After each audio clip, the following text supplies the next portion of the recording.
to stand up, step up, and help the ones that are hurting. It's not an easy time right now for anybody. It doesn't matter what race you are.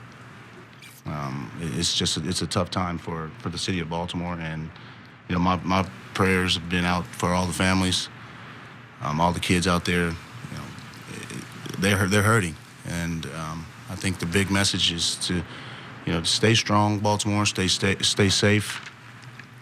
Continue to be the city, the great city that I've known to love over the last 8 years I've been here.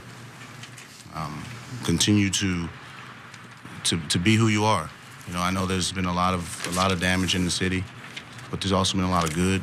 There's been a lot of good protesting. There's been a lot of people standing up for the rights that they have based on the Constitution and the Bill of Rights, and there's just trying to make sure that everybody's on the same page. Obviously, you can see that everybody's not on the same page, but the youth are hurting, and I think as the older guys, the older community, we owe it to the youth to continue to educate them, continue to strengthen them, continue to be by their sides, because that's what they need.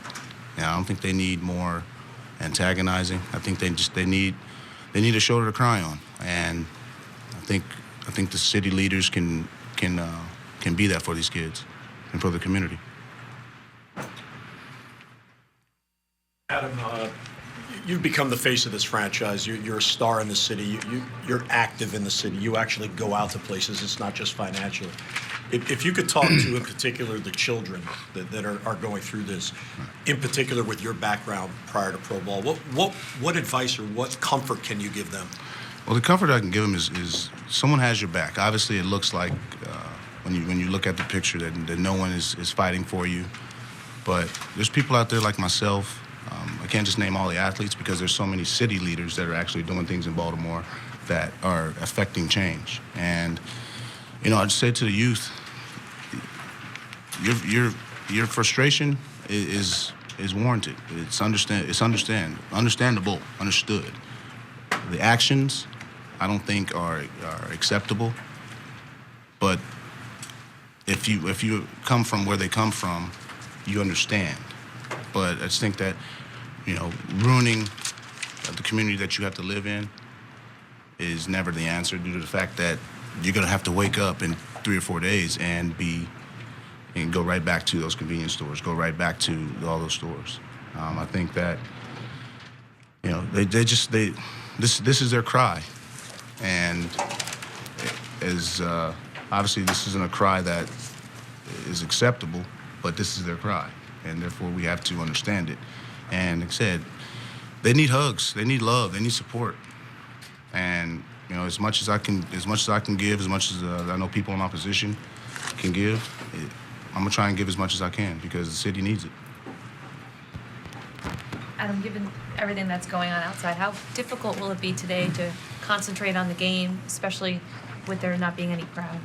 Well, it's going to feel like a showcase game today. I mean, there's going to be no one here, literally nobody in the stands. And when we heard that, it's shocking because, baseball, these are things that unite communities in dark times, is sports, not necessarily baseball, whatever sport is going on at the time. And I understand the safety issues with it. I mean, I drove around the city and I seen the National Guard here. I only seen that in San Diego because we have the military there.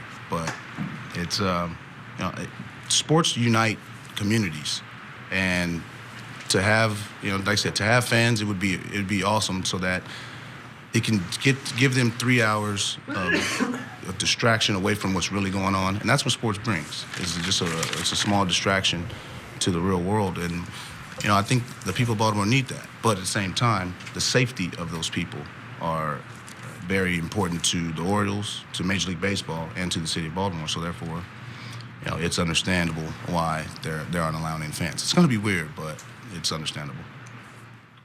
Do you feel uneasy? Say again? Have you felt uneasy the last few days? I wouldn't say uneasy. I'd say more of like I feel the pain of these kids.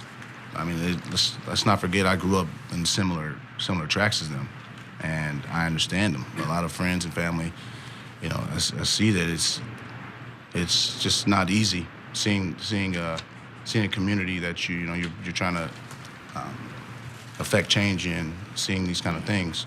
But it's understandable because these kids are hurt, and these kids have seen the pain in their parents' eyes, the pains in their grandparents' eyes over decades, and this is their way of speaking on behalf of their parents and behalf of their grandparents, who people have been hurt.